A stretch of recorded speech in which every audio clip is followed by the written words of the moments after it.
Agora vamos falar um conceito importante em orientação a objetos, chamado SOLID.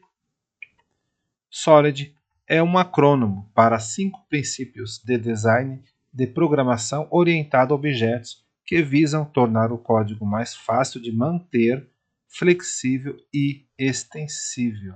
Os princípios SOLID foram introduzidos por Robert C. Martin e Michael Peters.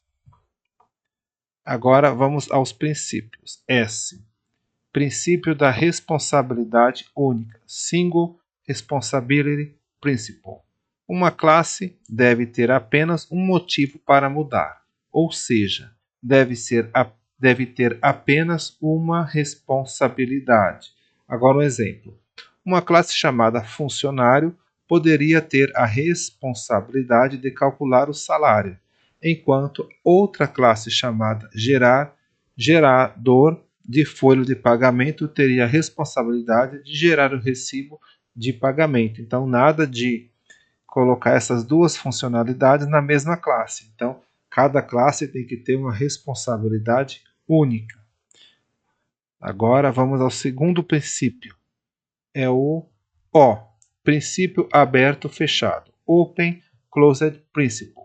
Entidades de softwares, classes, módulos, funções, etc., devem ser abertas para extensão, mas fechadas para modificação. Exemplo: se quisermos adicionar um novo tipo de funcionário, por exemplo, um funcionário comissionado, poderíamos criar uma nova classe que herda de funcionário sem modificar a classe original. Então, eu sempre vou estender as classes, mas eu não vou modificar a classe original. Esse é o segundo princípio do SOLID. Princípio aberto-fechado. Agora, o terceiro princípio, L.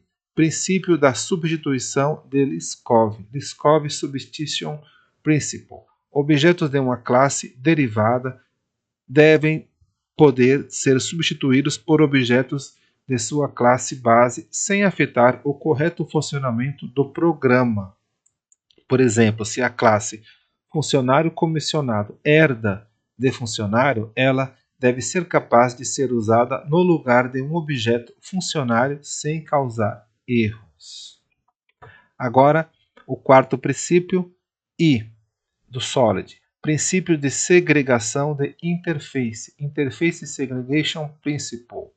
É melhor ter várias interfaces específicas do que uma interface geral.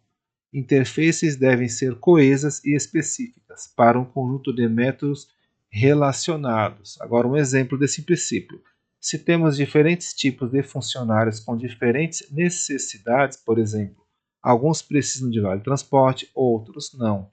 Podemos criar interfaces específicas para cada necessidade, por exemplo, vale transporte e vale refeição, e não criar uma interface só com todas essas funcionalidades.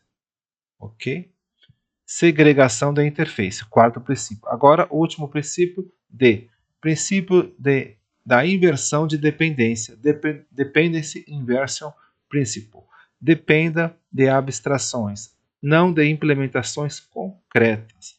Módulos de alto nível não devem depender de módulos de baixo nível. Ambos devem depender de abstrações. Abstrações não devem depender de detalhes. Detalhes devem depender de abstrações. Exemplo: a classe gerador de folha de pagamento não deve depender diretamente da classe funcionário, mas sim de uma abstração, por exemplo, uma interface calculador de salário. E é isso, pessoal.